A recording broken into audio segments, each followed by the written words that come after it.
सोलापुरातील भंडारी गौड व कलाल समाजातील बांधवांच्या वतीने जुना विडी घरकुली येथील विजय मारुती चौकातील श्री तुळजाभवानी मंदिर श्री सरदार सवाई पापण्णा गौड यांच्या 376व्या जयंतीनिमित्त तसेच श्री नारायण गुरुजी यांच्या 170व्या जयंतीनिमित्त विविध उपक्रमांचे आयोजन करण्यात आले।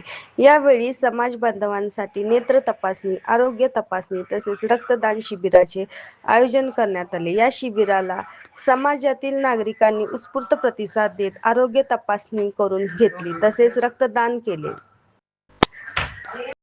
कार्यक्रमात समाजाध्यक्ष रवी चिंचोड, उपाध्यक्ष नागेश कलाल, शैलेश मरपल्ली, महेश आंबट, सचिव सुरेश कोंगोडा, सहसचिव रमेश दामरंची, खजिनदार धर्मा पुरुषोत्तम, सहखजिनदार गणेश नालवार, कार्याध्यक्ष सूरज बुरगवार, सुदर्शन तेलंग, प्रसिद्ध प्रमुख शशिकांत कोरडे, व्यंकटेश मरपल्ली, संपर्क प्रमुख राजू गोडसेवाल, पांडू बंधारम, सतीश सारोळा, नागेश लछमपुरे, अजय भंडारी आदी उपस्थित होते। तसेच सल्लागार राजू गुल्लामपल्ली, व्यंकटेश लछमपुरे, वैभव पाटील, विकास गुत्तेदार, जगदीश यमुल, गोपी सुगरे, कृष्णा हनगळ, रमेश पाटील, रवी कुपगिरी यांसह समाज बांधवांनी कार्यक्रमाच्या यशस्वी आयोजनासाठी परिश्रम घेतले। जयंतीनिमित्त आयोजित कार्यक्रमात आलेल्या या आरोग्य व रक्तदान शिबिरातून सामाजिक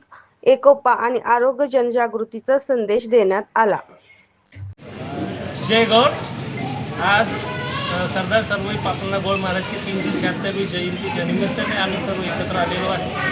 इथं जय गौड भंडारी कलाल सेवा संघटनेच्या वतीने रक्तदान आणि नेत्र तपासणी शिबिर आयोजित करण्यात आलेलं आहे। उत्स्फूर्त प्रतिसाद यामध्ये सर्वांचा मिळालेला आहे।